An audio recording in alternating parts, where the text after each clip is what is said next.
On Friday, the 31st of May, President of the United States, Joe Biden, made a surprise announcement. Speaking from a podium at the state dining room of the White House in Washington, D.C., Biden first made a brief statement on the 34 felony convictions of his predecessor and political rival, former President Donald Trump. They found Donald Trump guilty on all 34 felony counts. And then he turned to the true focus of his remarks. The topic on the president's mind was neither a border crisis, nor a campus protest, nor an aid package or an antitrust suit, or even his son's upcoming trial. It was the Israel-Hamas war. And over some 11 minutes and change, broadcast on national television, Biden put forward America's first comprehensive proposal to bring about a peaceful resolution to the conflict. In the days ever since, Biden's proposal has been met with a mix of full-throated endorsement by some, dismay by others, and outrage by those who consider America's idea of peace to be both unacceptable and unsustainable. But what has become abundantly clear is that this particular proposal isn't going away anytime soon, and that, in fact, it may be the Middle East's best shot at a drawdown since the current war began. So in today's special episode of Warographics, we're going to be taking a closer look at the new peace plan out of Washington, the steps toward resolution that it calls for, the devastating and incredibly costly war that it hopes to disrupt, and whether there's reason to hold out hope that this one might actually work. The proposal put forth by Washington on the 31st of May was presented as a culmination of months of work behind the scenes. As Biden described it, the plan he presented now was an effort to reach what he described as a, quote, durable end to the war, over and above the efforts to establish temporary ceasefires that have largely failed to materialize. Per Biden, and make no mistake, we will certainly be digging into the reactions to this part of his statement, the plan is fundamentally an Israeli one, a comprehensive offer that leads to a ceasefire, the release of hostages, and ultimately the conclusion of the war. The plan, laid out in 3 stages, had allegedly been transmitted to Hamas before being presented in full to a global audience. Those 3 stages went as follows. Stage 1 is set to last for a period of 6 weeks upon the mutual agreement of Israel and Hamas to enter into the accord. It includes a complete ceasefire between Israel and Hamas and the release of a subset of the Israeli hostages still held in Gaza, women, the elderly, and the wounded. American hostages would be released as well and most likely brought back to the United States if they chose to make the journey and could do so in a stable condition. In exchange for the release of these hostages,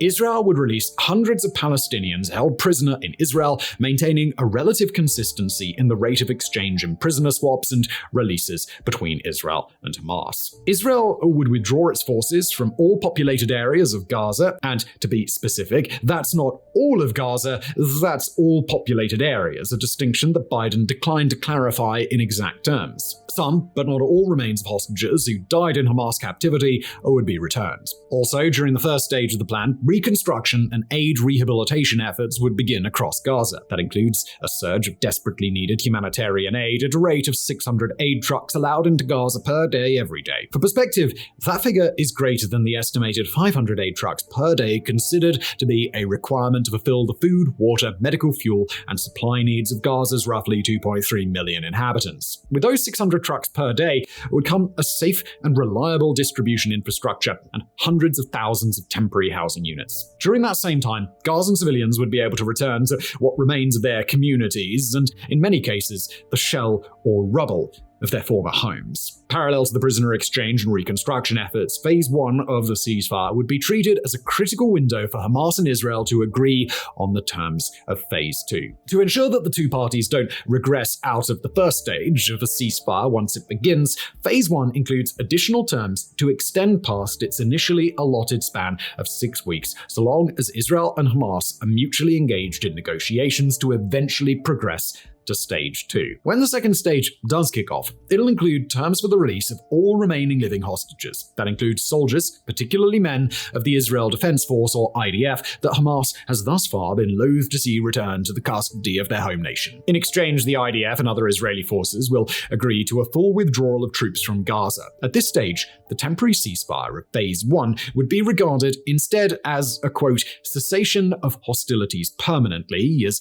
Biden quoted directly from from what he stated was Israel's proposal. Per the American president, the second phase ceasefire would likely include additional terms and details not yet negotiated, including stipulations and caveats by Israel aimed at protecting its own interests. At the conclusion of phase 2, although Biden doesn't state it directly, it's strongly implied that Gaza would return, at least in a functional sense, to its status as a blockaded and encircled, but not technically occupied territory within its pre-October 2023 geographical limits. Finally, phase 3 is the least clearly defined at this time, consisting of the implementation of a far larger but as yet unspecified reconstruction plan for Gaza. As for who would be responsible for the implementation of this reconstruction plan, how extensive the reconstruction would be, and whether reconstruction is done in coordination with Hamas-affiliated organizations or a non-Hamas-affiliated successor, all of that has not yet been clarified. At this stage of the ceasefire process, Israel would expect to receive any and all remains of hostages that had not yet been returned at a prior stage of the ceasefire. It's unclear whether current expectations would include the signing of a peace accord during stage 3, the implementation of a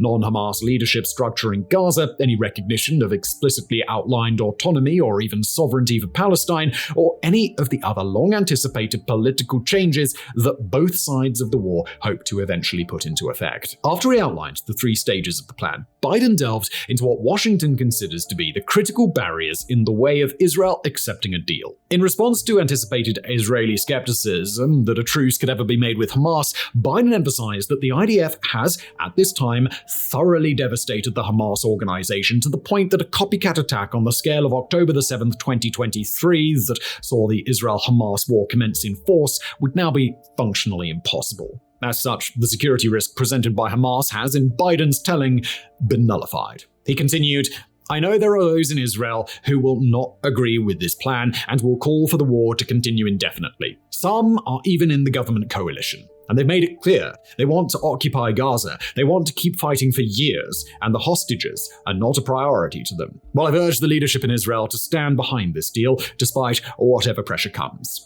The quote ends. And in concluding his overture to the Israeli public, Biden emphasized the risks that may arise if, quote, "this moment is lost."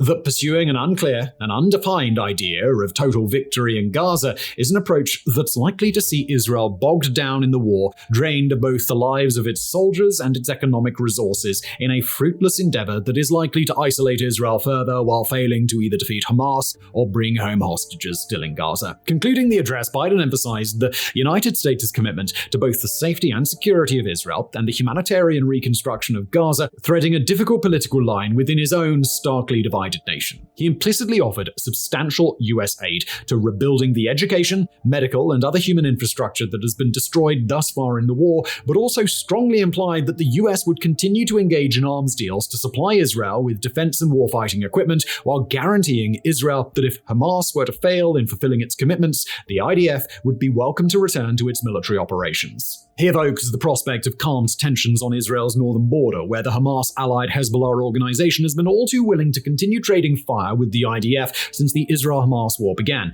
And finally, Biden called back to the prospect of Israeli normalization of its relations with Saudi Arabia, a massive and potentially region-changing effort that went on hold once the war began, and one that many international analysts suggest may have been the motivating factor that led to Iran-backed Hamas attacking Israel at a large scale last October.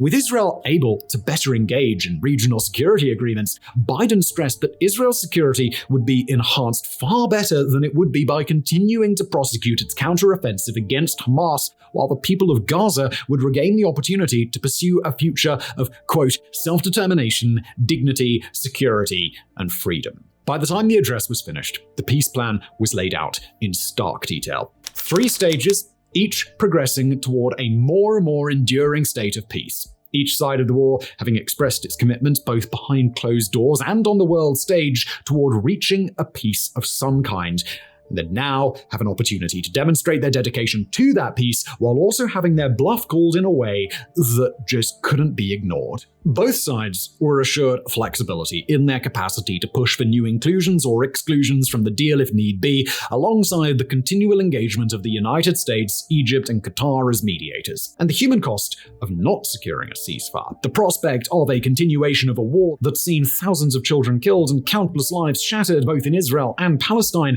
was brought back fully into view. By 1:42 in the afternoon, May 31st, Biden's address was closed out. The gauntlet had been thrown down. And now it was up to Israel and Hamas to decide what would come next. We'll be exploring in detail the reactions on both sides of the war and among the international community to the proposal that America has brought to light.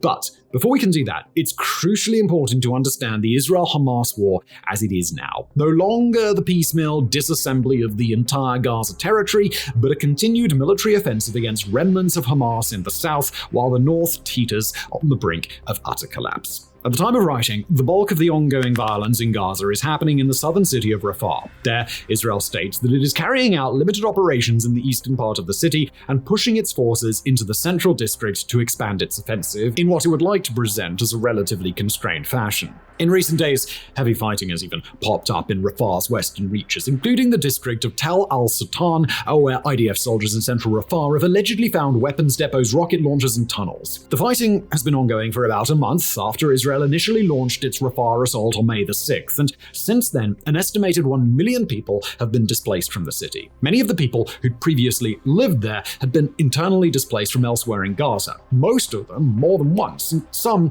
upward of half a dozen times. As for why Israel considered an invasion of Rafah to be worth its while, the nation alleged that 4 Hamas battalions were hiding out in the city, protecting what remains of their leadership and likely maintaining control of its remaining hostages as human shields. With Israel attacking targets in several parts of the city, civilians have been caught in the crossfire at large scale, as has been the case throughout Israel's brutal counteroffensive. Many displaced people have been caught up in airstrikes, shelling, and shooting. In the area immediately around Rafah, where civilians are taking shelter, conditions are exceptionally grim. In squalid camps where food, water, and shelter are surged in by aid organizations when possible, but are often just absent.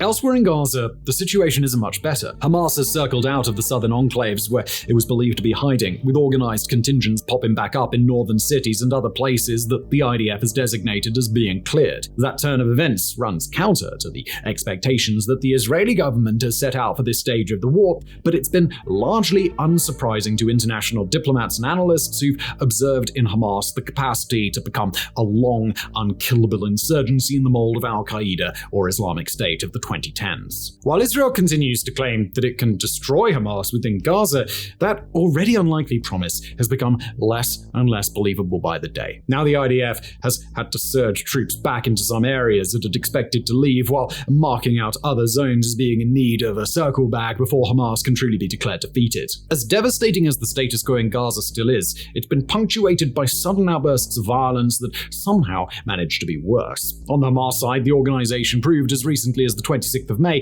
that it could still threaten Israelis in their own homes, firing a barrage of rockets out of Gaza that set off air raid sirens as far away as Tel Aviv. Although the rockets scored no known hits, they marked Hamas's first rocket attack since January, and the news that Israel's Iron Dome missile defense system had brought them down came less as a sign that Israel was still impervious to rockets, and more as a sign that rocket attacks may just be as much a part of Israel's future as they have been in the past. A few hours later, on May 27th, the IDF shocked the world yet again in its own way, fire an airstrike on a camp for displaced people in Rafah. In that incident, a fire spread among tents in the Tal al-Sultan after a large explosion, eventually leaving 45 people dead, including women and children. The IDF indicated that it had killed 2 senior members of Hamas, but even Israeli President Benjamin Netanyahu had to take to the airwaves to acknowledge the civilian tragedy that had taken place. And earlier in May, even Israel's main international backer, the United States, was forced to acknowledge that Israel likely used American-supplied weapons in ways that directly breached international humanitarian law. All that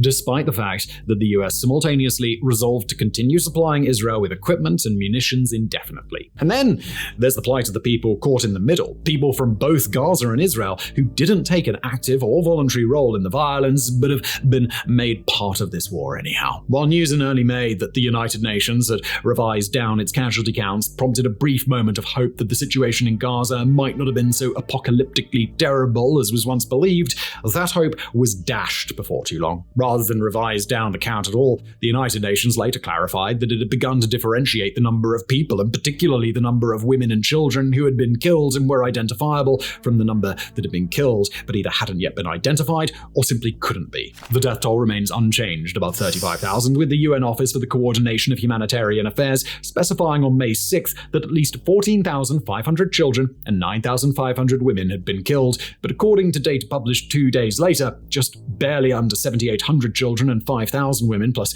10,000 men and nearly 2,000 elderly had been identified, with the rest unknown. On Israel's side, news continues to trickle in that fewer hostages may still be alive than the Israeli public had hoped. After a previous round of ceasefire talks fell apart partially because Hamas stated that it didn't have the numbers of living hostages Israel wanted to have released, news broke on the 3rd of June that 4 more hostages previously thought alive had perished months prior. These were 4 Israeli men, 1 a British dual citizen, and all between the ages of 51 and 85, who were believed to have died in the same place during Israel's operation in Khan Yunis. And finally, although aid has been able to move into Gaza in recent days, parts of the northern section of the territory are believed to be in a state of famine, something that the restrictions on humanitarian access make it exceptionally difficult to evaluate. Nor is there any real way out. Egypt's border crossing to Rafah remains closed, and Egypt's foreign minister told the press on June the 3rd that it's likely to remain closed unless Israel relinquishes control of the border crossing and hands it back to a Palestinian administration. In Israel, the fragile war cabinet that's been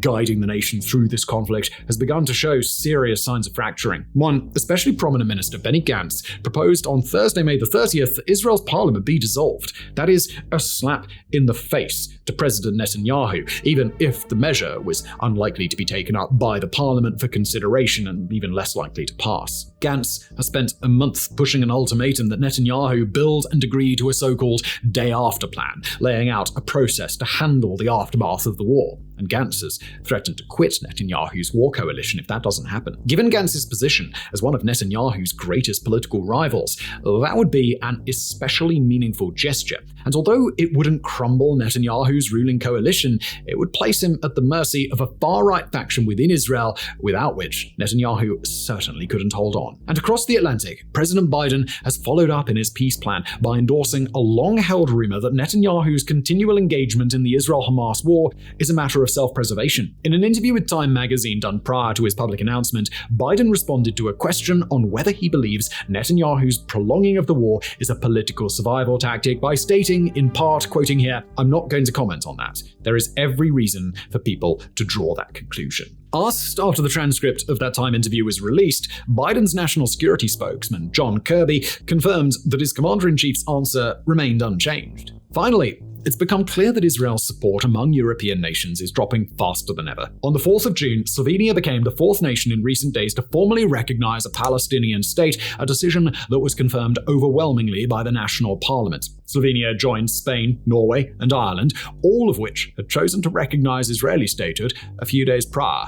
Collectively, the 4 became the first European nations to recognize Palestine since Sweden did in 2014, with the only other 6 EU nations that recognized Palestine all having done so back in 1988. Norway, for the record, is not part of the EU but tends to politically align with it anyhow. The Israeli government has been quick to lash out at each of the nations who recently made the jump, but if anything, Europe has been emboldened by the change. The EU's chief of foreign policy, one Joseph Borrell, has indicated his newfound support for the International Criminal Court as it seeks a warrant for the arrests of both Benjamin Netanyahu and high-ranking members of Hamas.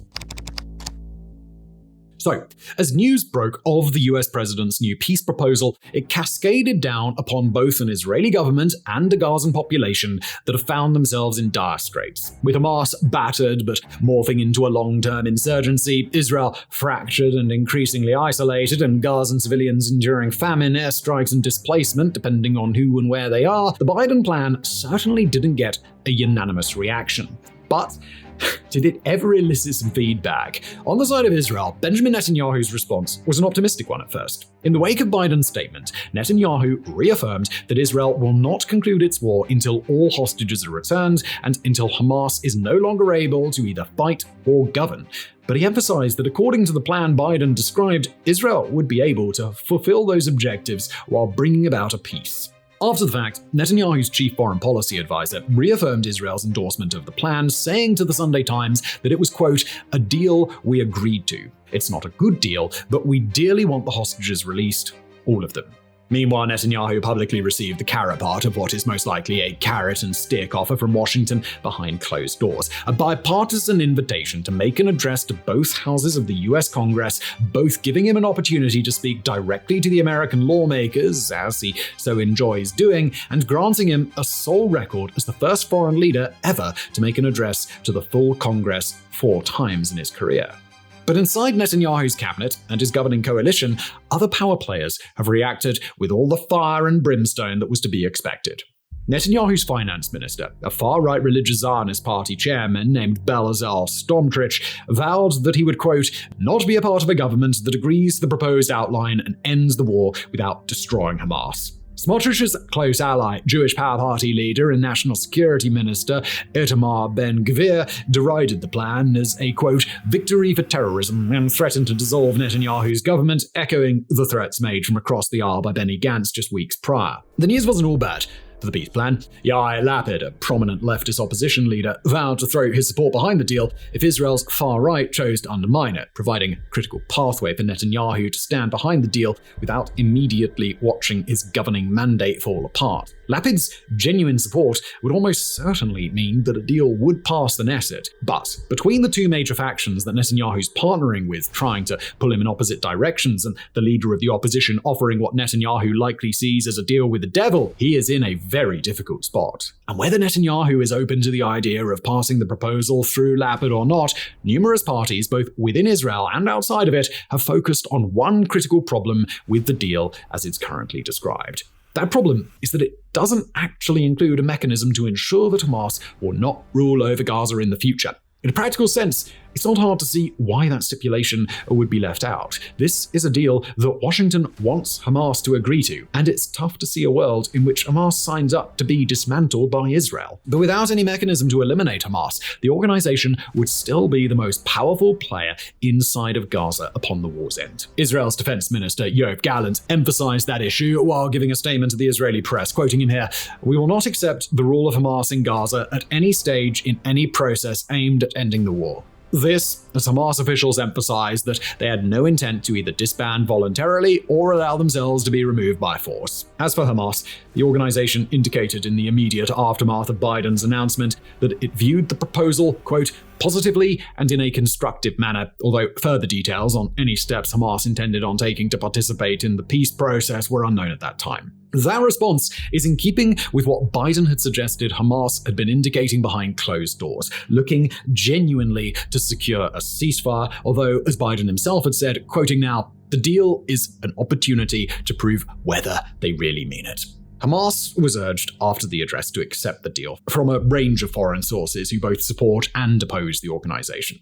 The group's main backer, Iran, has unsurprisingly not offered a full-throated endorsement of the plan, Biden explained, but reports suggest that for Hamas itself, the situation is more complicated. Quoting Reuters, one day after Biden's address, senior official Mahmoud Mardawi told Qatari television that it had not yet received details of the proposal. No agreement can be reached before the demand for the withdrawal of the occupation army and a ceasefire is met. Hamas remains committed to Israel's destruction. But in the days following Hamas's initial endorsement of the idea, the terror organization appears to have begun adding its own stipulations. According to a senior official from the group speaking to media during a press conference on Tuesday, June 4th, quoting here, "We cannot agree to an agreement that doesn't secure, guarantee, and ensure a permanent ceasefire, a complete withdrawal from the Gaza Strip, and completing a real serious swap deal accordingly." Put another way, Hamas isn't particularly interested in the distinction between a temporary Phase 1 ceasefire and a permanent ceasefire in Phase 2. It wants the permanent ceasefire, the complete Israeli withdrawal from the Gaza Strip, and a full-scale prisoner swap, all as initial terms for the ceasefire to even go into effect. On the one hand, that can almost be taken as good news if you tilt your head and sort of squint at the statement hard enough. Hamas wants a complete and total end to the violence and is willing to do its part to achieve that.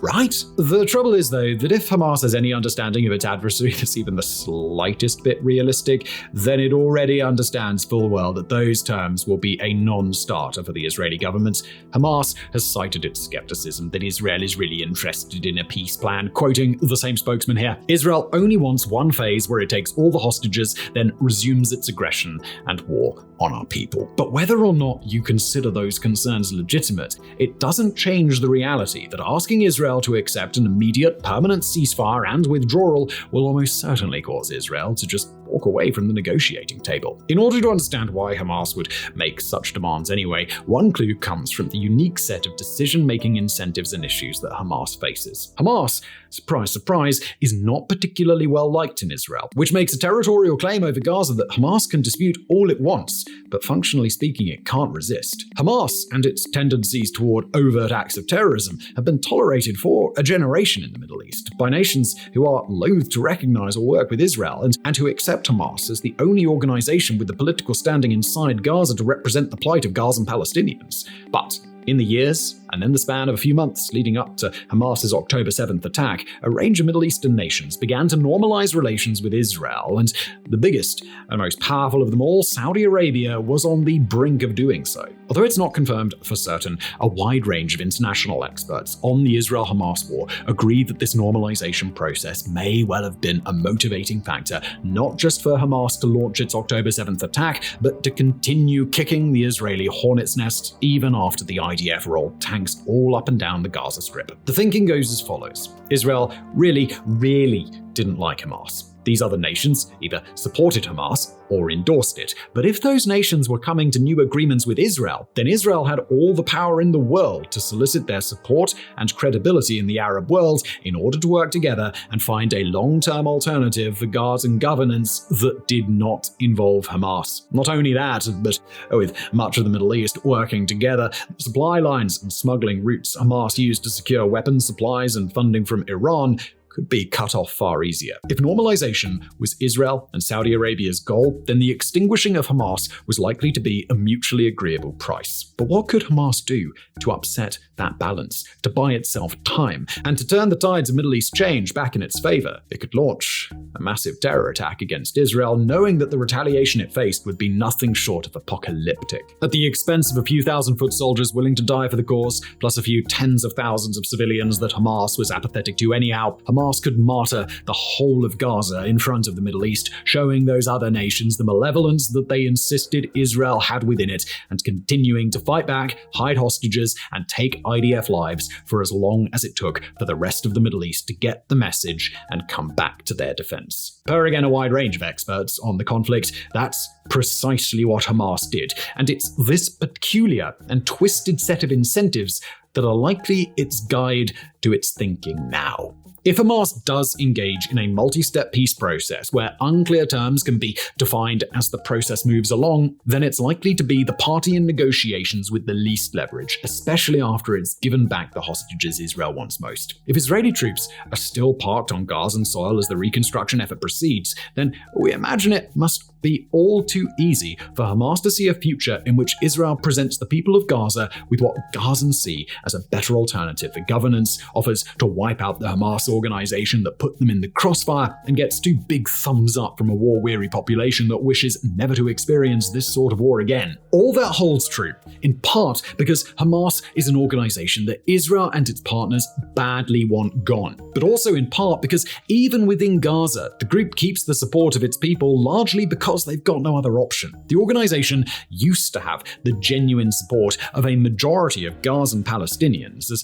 a popular militant organization that used terror tactics to fight against Israeli occupation of Gaza, and in 2006 it formed a government in Gaza on the back of a popular vote within the territory. But since then, Hamas has ruled Gaza unilaterally, with no legislative or presidential votes in the territory since 2008, and with no recourse for ordinary Gazans to create social change against a group with the weapons, manpower, and and Iranian backing it needs to essentially hold its population hostage if need be. While government ministries within Gaza do exist at the pleasure of Hamas, and with its support and backing, those organizations are largely technocratic, and for the most part, Hamas doesn't care too much to interfere with their day-to-day operations if they don't get in the leadership's way. On the one hand, that means that the militant wing of Hamas has been free to keep its authority over Gaza as it sees fit, or at least before the war. But what it means now is not only that the group's popularity has starkly declined, but that the civil servants who could prop up a post-Reconstruction Gazan government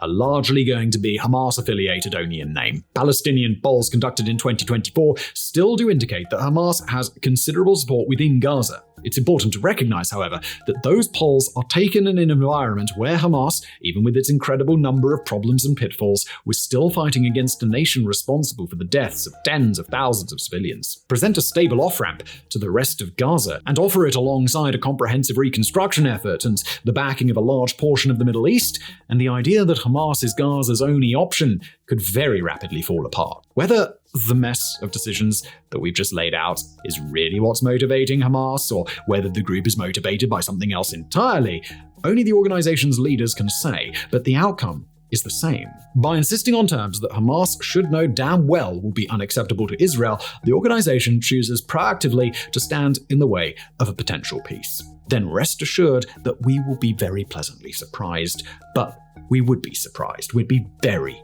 surprised. Internationally, Biden's three-stage plan has garnered wide support from US allies and those who wish to see an end to the conflict. The leaders of the G7 bloc of major democracies, including Germany, the UK, Japan, Italy, France, and Canada alongside America, fully endorsed the proposal. UN Secretary-General Antonio Guterres threw his strong support behind the initiative, while America is actively seeking the support of the UN Security Council, an organization that also seats Russia and China, and where the US has often been the sole dissenter on resolutions that would reflect poorly on Israel. Both Putin and Xi have been mum on the issue. Qatar, Hamas's chief negotiating liaison, has emphasized its support for the deal, but also its focus on creating the political conditions to found a sovereign Palestinian state. But the two endorsements of the plan that matter most, that of Israel and that of Hamas, are still nowhere to be found. So now, a few days after the announcement of a peace proposal that seemed as if it almost might work, we're forced to ask a question that no world leader ever wants to have asked about their big ideas. Does Joe Biden's peace plan stand even the slightest chance of success? Well, maybe. And maybe not, but figuring out which way the peace plan will ultimately go starts by accounting for the hard realities that both Israel and Hamas face on the ground. First, there's the cold, hard truth underpinning Israel's ultimate military objective, that no matter how badly the IDF may want to wipe out Hamas entirely, that simply is not going to happen. Nations as strong or even stronger than Israel have long attempted to wipe out asymmetric insurgencies, including on their own sovereign territory, but history shows time and time again that it's all but impossible, especially when an insurgency is seen as a local defender and can draw strong local support. And nor does Israel appear particularly likely to rescue its hostages through military means. In the Israel-Hamas war thus far, ceasefires have been far more effective in actually getting hostages back than guns, tanks, or air raids. In that sense, Biden's peace plan could tangibly serve Israel's interests in the long run, not least because it would result in the release of hostages. Not only that, but it provides Israel an alternative to its stated objectives, a way to let go of the idea of stamping out Hamas and presenting it a decision to take the high road instead of a decision to give up. And the peace plan would allow Israel to circumvent the long and probably quite costly counterinsurgency it would be signing up for if it stuck with its plan to truly chase down Hamas until it was eradicated. Could Israel conceivably clear out enough of Gaza, spend enough bombs and bullets, and pursue their war long enough to kill every member of Hamas? Sure, they probably could, but judging by their current trajectory, that would require leaving Gaza almost entirely devoid of human life and becoming as much of a pariah state as Iran or North Korea in the process. But it's not that simple for Israel to simply accept the peace deal. Quite frankly, it ignores many of the political realities that Netanyahu faces inside his own government. Break ties with the hard-right factions in his coalition, and sure, the opposition will bail him out in the short term, but in the long term, it will leave him at the mercy of a powerful rival who wants to see him gone. keep his alliances with the hard right, reject the peace deal, and his center-right allies will likely abandon him, leaving him beholden to the will of an ultra-nationalist faction in Israel that would very much like to continue the war indefinitely. But if Biden and the majority of experts on Israeli politics have an accurate read on Netanyahu, then he's been making decisions for the sake of his political survival for a long time. If that's true, he's not about to stop now. And if Israel does accept the premise that Hamas cannot be wiped out, then it implicitly accepts one of two situations as the peace accord takes effect. Option 1, the really bad option from Israel's perspective, is that even if the US, Egypt, and Qatar can scrape together some toothless non-Hamas organization to go through negotiations, it'll still be Hamas with all the power and the leverage inside Gaza. Withdraw from Gaza without taking Hamas apart, and it'll just entrench itself further so quickly and efficiently that even a normalization process with Saudi Arabia could take years or decades to force it out. And in option 2, the less but still bad option, even a Gaza where Hamas somehow disappears would still leave a massive power vacuum. After nearly 2 decades of authoritarian Hamas rule, it's difficult to say what exactly would replace it.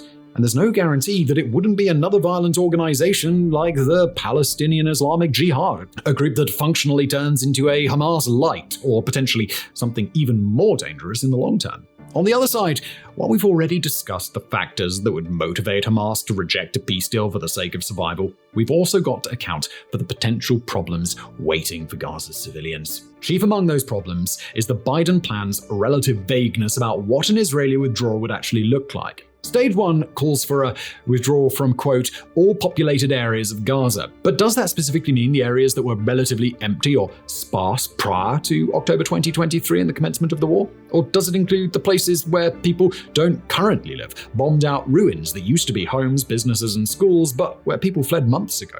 And if it is the latter, does Israel and America expect hundreds of thousands or even over 1 million Gazans to remain displaced for the long term? And while we're on the subject, what are the actual details to reconstruction? In his address, Biden stated that Palestinians, civilians, would return to their homes and neighborhoods in all areas of Gaza, including in the north. But that process of returning is one that could take weeks or years, depending on how reconstruction arrangements actually go. And each option comes with some serious trade-offs. If Gazans return to their former homes quickly, then they aren't going to find homes that are actually habitable, and the process of rebuilding communities and restarting their lives on that land may ultimately prolong the process of rebuilding physical infrastructure simply because there are so many people in the way. And if Gazans don't have to go home until their homes are rebuilt, then fantastic. But the intervening years will be spent in crowded, ill-equipped, unsanitary refugee encampments similar to those found in war-torn nations across the Middle East. And that's assuming that the reconstruction effort will involve rebuilding those homes and neighborhoods at all. Like it or not, there's no guarantee that it would ever even be attempted, let alone that it would get done. Looming over it all, there's the question of Palestinian statehood. While it wasn't included as a part of Biden's proposal, likely intentionally, the idea of Palestinian sovereignty is all but guaranteed to factor into whether Hamas is willing to consider the deal. Not only that, but it's likely to be a point that nations from the Middle East, Europe, Asia, and elsewhere push hard for, helped along by the United Nations, an organization with many internal elements that strongly support the idea of a Palestinian nation. But even in the event that statehood were on the table, it would bring with it a whole suite of other questions. Would an accord result in a single Palestinian state, or one each for Gaza and the West Bank, or maybe just for Gaza? What would be Israel's role? Which organizations would take the mantle of governance? And considering that Israel is unlikely to agree to a settlement that would hand Hamas full nationhood, who's the alternative? And finally, there's the grim reality that although Biden's address paid a quick bit of lip service to the prospect of an eventual drawdown of hostilities with the Lebanese Hezbollah organization across Israel's northern border, the peace plan still fails to account for the broader geopolitical realities that govern Hamas and Israel. The role of Iran is not accounted for, and nor is any mechanism to ensure that Iran would support a good faith effort by Hamas to work toward a peace. Hezbollah's potential incentives to continue or even escalate its conflict, or keep Hamas away from a deal, or even lure Israel into a conflict that draws Hamas back into a fight, are all overlooked. Even though the whole Middle East can feel, at times, like a question of Palestinian self-determination, in reality, it's far more than just that. But amidst the gloom and doom, we do have to emphasize that there are at least some glimmers of hope to focus on. Chief among them is that throughout this entire process, Washington's own statements seem to imply that there's more going on behind closed doors than either Israel or Hamas would like to admit.